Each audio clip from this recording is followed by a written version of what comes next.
In this lesson, I'm going to teach you guys about scarpeggios, specifically Joe Pass scarpeggios. Now these are scales and arpeggios combined in a very unique way. Okay. Do you want to play rough? Okay. Uno. Say hello to my little friend.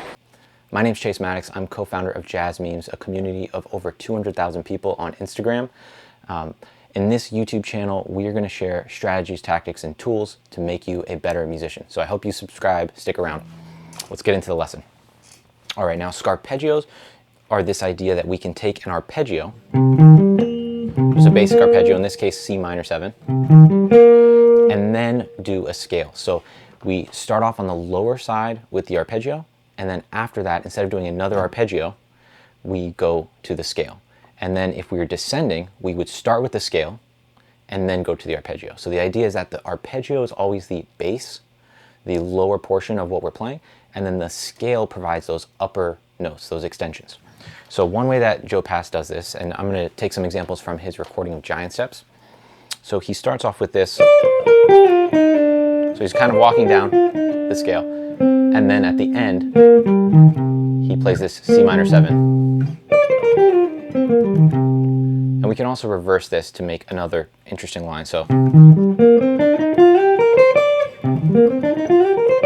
all right, so that's our first one. Now this seems like a C minor type line. He's actually playing this over E flat major 7 because this is Giant Steps. So both of those lines you can find in the description below. I have a PDF linked that you guys can check out. So again.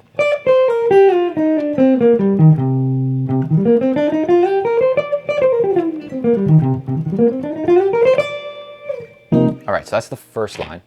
The next one we're going to take a look at is later, where he's actually playing over C sharp minor 7. And it's kind of this shape. Same idea. He starts off with this scale. So he's going like G sharp, F sharp, E, D sharp, C sharp. And then from there we have B, G sharp, E, and C sharp. That's the C sharp minor 7 arpeggio. So,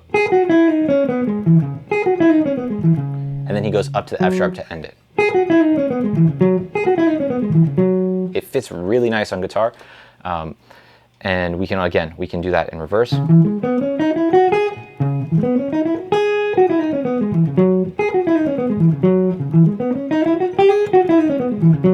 Really nice and smooth. So you have one for E flat or C minor 7, C sharp minor 7 now, or again you could use it over E major. And then the last one I want to show you guys is actually over G major 7. And it would also work over a G7 sound. It's a bluesy kind of G scarpeggio. So the one that he plays is he goes. This one's interesting because the arpeggio portion is not really a normal arpeggio as we would think about it. It's not like a 1, 3, 5, 7. So he's doing this 5, 4, 3, 1. So da, da, right. Starting on the root, so like root 5, 4, 3, root 5, 4, 3. So G, D, C, B, G, D, C, B. And then he starts off at the beginning with this little bluesy thing. So really nice. And what's also cool about it is it works, again, ascending. So for all of these lines, I like taking them, the originals are descending. And then I also like reversing it so that we have an ascending line that can work us in there. Because on guitar, especially how this moves across the neck, we want to be able to not just move from higher up to lower, but from a lower pitch down here up to higher. Right? So we have in reverse. And